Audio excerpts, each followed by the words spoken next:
দেখে বা শুনে বড় হয়েছি যে বাবারা মেয়েদের নাকি বেশি ভালোবাসে, আদর যত্ন করে। আমাদের বাড়ি পুরোপুরি উল্টোটা। আমার দাদাকেই বেশি ভালোবাসে আমার বাবা, আমাকে এতটুকুও ভালোবাসে না। এরকম মনে হবার কারণ সবার বাড়িতে দেখবেন দু রকমের সন্তান থাকে, একটা ভোলা ভালা আর একটা হচ্ছে ঢ্যামনা। ঢ্যামনাটা হচ্ছে আমি আর ভোলা ভালাটা হচ্ছে আমার দাদা। বাড়িতে যে সমস্ত ভুলভাল কাজগুলো হয় সেগুলো মানে আমি করি, আর ভালো সমস্ত যা যা কাজ হয় সব আমার দাদা করে।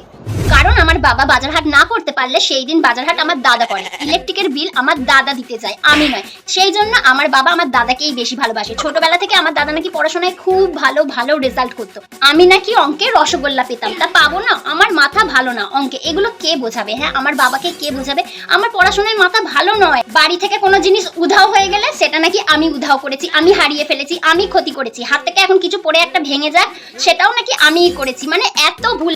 মাঝে মাঝে তো মনে হয় এই বাড়িতে জন্ম নিয়েই আমি ভুল করে ফেলেছি। আমার দাদা 100 টাকা চাইলে আমার দাদাকে দেয় 200-300 টাকা, আর আমি 50 টাকা চাইলে আমার বাবা তো 20 টাকার বেশি দেয়ই না আমাকে। না, বাবার প্রিয় হতে গেলে কি করতে হবে আমাকে? হ্যাঁ, কি করতে হবে? বাড়িতে রোজের জলের বোতল আমি ভরি। মাসে একদিন দাদা ভরতে গিয়েছিল, সেটা বাবা দেখে ফেলেছে, নাকি ও রোজের জলের বোতল ভরে, আমি নই।